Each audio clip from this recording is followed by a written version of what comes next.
Voici le gang des 10 brigands, assaillants, méchants et sanglants malfaiteurs qui ont voulu précipiter le départ au séjour des morts du docteur Jean-Sylvain Vondon, directeur de la programmation des investissements publics au ministère de l'économie.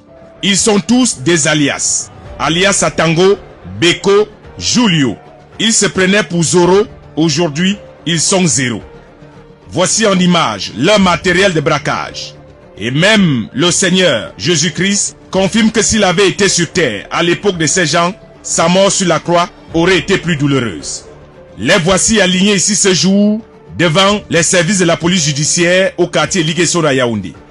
Des bandits au comportement des Philistins avec pour apôtre de Lucifer, le pasteur de l'Apocalypse, Julio Efaifa, reconnaissable avec sa culotte noire et son tricot blanc.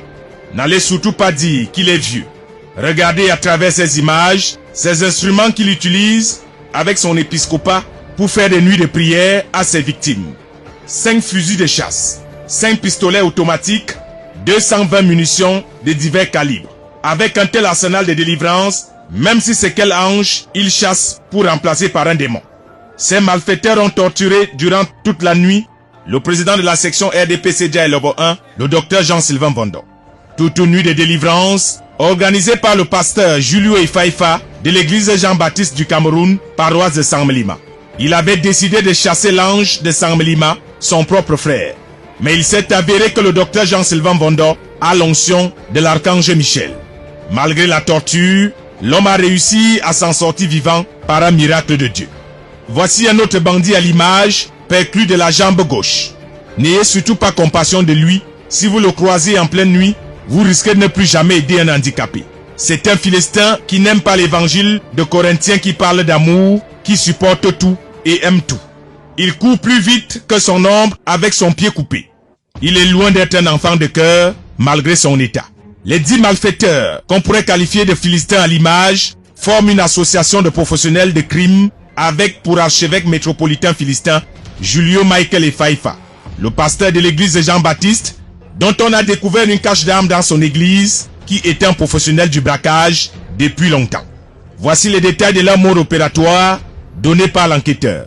Ils agissent sur renseignement et ils organisent des planques parce qu'ils ciblent leurs victimes, qu'ils prennent en filature et contrôler les mouvements des occupants des domiciles qu'ils reconnaissent au préalable quelques jours avant. Ils organisent des plans. Et c'est ce modus operandi qui a été mis en exécution au domicile de M. Vondon Jean-Sylvain. Ils ont mis en exécution toute cette méthode pour en finir avec le haut fonctionnaire de l'État, Dr Jean-Sylvain Vondon, qui est une victime parmi tant d'autres, comme l'ancien secrétaire d'État à la Défense, Jean-Baptiste Bokam, et l'ex-directeur général des impôts, Laurent Kodo.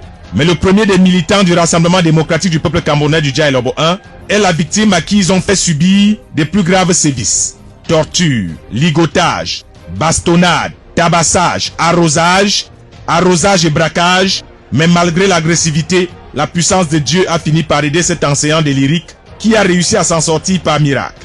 Selon les sources policières, un certain Ibrahim, ex-gendarme radié des forces de défense, est encore en cavale. Il court toujours, mais d'après les enquêteurs, son souffle commence à manquer. Ce groupe de gang a finalement été neutralisé, comme qui dirait 99 jours pour le voleur, un seul jour pour le propriétaire. Ils se sont assurément attaqués à la mauvaise personne. Ils ont été présentés à la presse nationale et internationale ce jour, et on dira que la soutane est définitivement tombée, les armes dans les poches. Pour ce tour, on dira que la police judiciaire a fait le job. On est loin d'être dans une série policière des enquêtes impossibles. Cette fois, on peut aisément dire Mbembe Sai